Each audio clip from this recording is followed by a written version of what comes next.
Hi everybody, this is Dale Fredericks. Today we're going to talk to you about backing up a horse in the snaffle bit. And we've already started this horse with a hackamore, so now we're going to transition that, what she knows in the hackamore, into the snaffle bit. So what I'm going to do is I'm going to just put my snaffle bit right over top of my hackamore.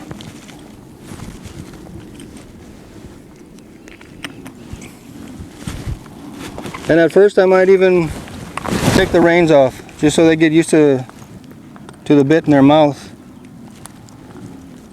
Another thing I do a lot is I'll just tie up the snaffle bit reins at first.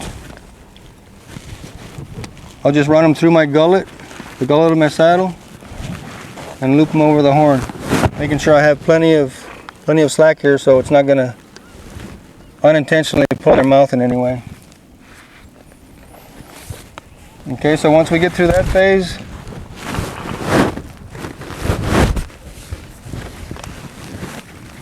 we'll go ahead and introduce the bit pressure to them. And the reason I feel like this is an advantage is because the horse already is used to backing up with the rider's weight, and she learned how to do that in the hackamore. So now we're just going to transfer that to the snaffle bit. And the first thing, since the horse is not used to any kind of mouth pressure at all, I'm just going to take the slack out of the reins.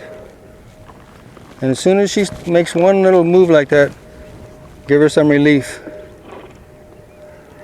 And at first it might take a while, but just hang in there, and as soon as they give a little bit, give it to them. And just build on that. After you get one step, you can start building to 2 steps. See, like right now she's kind of not really yielding to there she goes. Then after you get 2 steps, go for 3. But just give them time to figure it out. And if you get one where they're kind of sticky, you might bump them with your feet a little bit.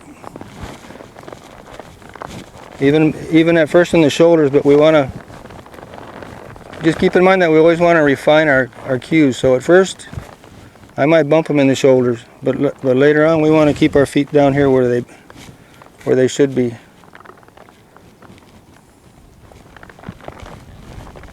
So once the horse is backing pretty good off of that, then we start trying to get them to yield in the poll and the jaw. So we've already introduced that to them in the hackamore, but again, this is off their mouth pressure. So we push her up a little bit, and then back her up. And just keep on refining your edge. You want to get lighter and lighter. And at first you wouldn't want to back them that far either. Just get their head position, maybe back a couple of steps. If their head goes out of position, squeeze them up again and back them up. And one thing I like that probably most of the Western world doesn't like is I like them to give their jaw. I like them when they feel the bit pressure, I like them to mouth it a little bit. And they can overdo that.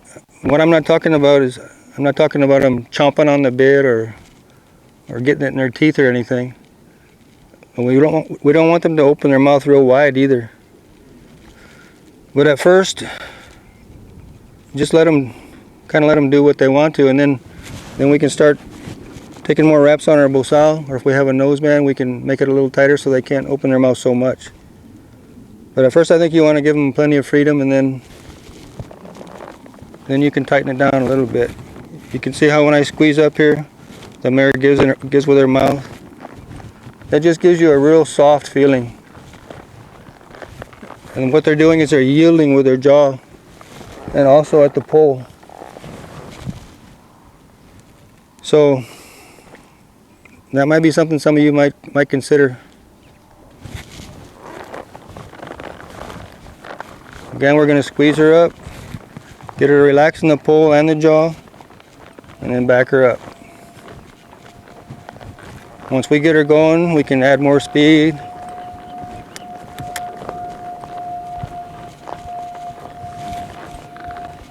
And do all the same things that we did with the bosal. Back them up and turn them.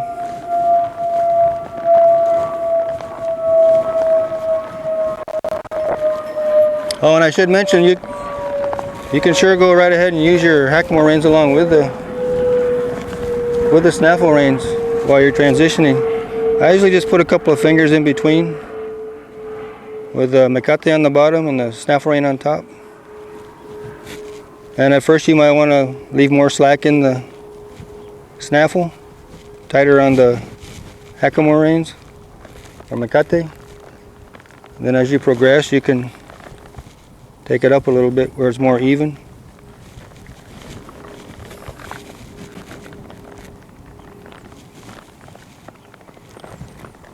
So those are pretty much the basics of how I get a horse to back.